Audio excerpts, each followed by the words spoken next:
महाराज जी, आपके चरणों में कोटि कोटि प्रणाम। महाराज जी, मैं आर्मी में कार्यरत हूँ। मैं कुछ समय से आपको लगातार सुन रहा हूँ। मेरे आपके और श्री जी के प्रति बहुत अधिक लगाव हो गया है। बार बार मन करता है कि मैं अपनी नौकरी छोड़ दूं, आपकी शरण में आ जाऊं। नहीं, नौकरी नहीं। हमारे राष्ट्र की सेवा भी भगवान की सेवा है। आप आर्मी में हो तो हमारे राष्ट्र के सेवक हो। अगर आप वहाँ सावधानी से खड़े हो तो मैं निश्चिंत होकर भजन कर रहा हूँ। अगर आपकी सावधानी वहाँ बिगड़ जाए तो हम भारतवासी चैन से सो नहीं सकते।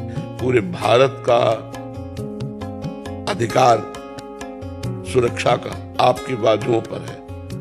आर्मी को हम बहुत सम्मान करते हैं, इसीलिए सम्मान करते हैं कि आप जहां खड़े हो, अगर आप चूक कर दो तो उतनी ही जगह से हमारे भारत का नुकसान हो जाएगा। मतलब 4 आतंकवादी घुस आए तो आतंक मचा देंगे, तो ऐसा नहीं सोचते, कायरता नहीं लाते। अर्जुन जी कह रहे मैं युद्ध नहीं करूंगा, मैं संन्यास लेकर भजन करूंगा, तो भगवान कहते नहीं। गांडीव में प्रत्यंचा चढ़ा और इस समय जो धर्म है तेरे लिए वो युद्ध है, तो युद्ध कर। तो अभी आप नौजवान हो, भारत की सुरक्षा में अपने जीवन प्राणों को बलिहार करो, और अगर बच जाता है शरीर तो रिटायरमेंट हो करके खूब भजन करो। और अब भी भजन करो, राधा राधा नाम जप करो और अपने कर्तव्य में रहो। बिल्कुल अपने कर्तव्य में ढिलाई नहीं होनी चाहिए।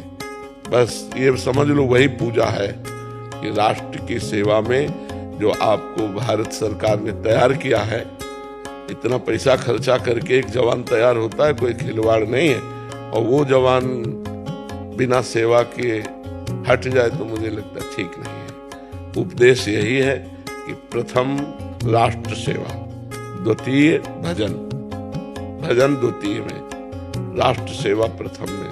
तो हम राधा राधा कहते गोली चलाएंगे, गोली लग जाएगी तो भगवान को प्राप्त हो जाएंगे। मरना तो एक निश्चित समय है, पर राष्ट्र सेवा में मरेंगे तो तिरंगे में लपेट के आएंगे। पूरा भारत सदमे में होता है जब हमारा कोई भी जवान कहीं शहीद होता है, और जब सूचना मिलती है तो हर एक को ऐसी पीड़ा होती है जैसे हमारा पुत्र या हमारा भाई गया हो।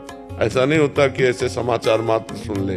कोई भी सहृदय कि भारत का एक सैनिक गया तो एक हृदय में दुख होता है। सब सम्मिलित होते हैं भाव के द्वारा उसकी अंतिम यात्रा में। अपने लोग तो जैसे देखते हैं ना, तो पूरा एक तरह से उदासी छा जाती है जब कहीं किसी युद्ध में कोई भारतवासी सैनिक पधारता है, तो हम सब भारतवासी उसको सहानुभूति के द्वारा देते हैं। तो ये बहुत बड़ा कार्य है बच्चा, इसको छोड़ना नहीं। ठीक है।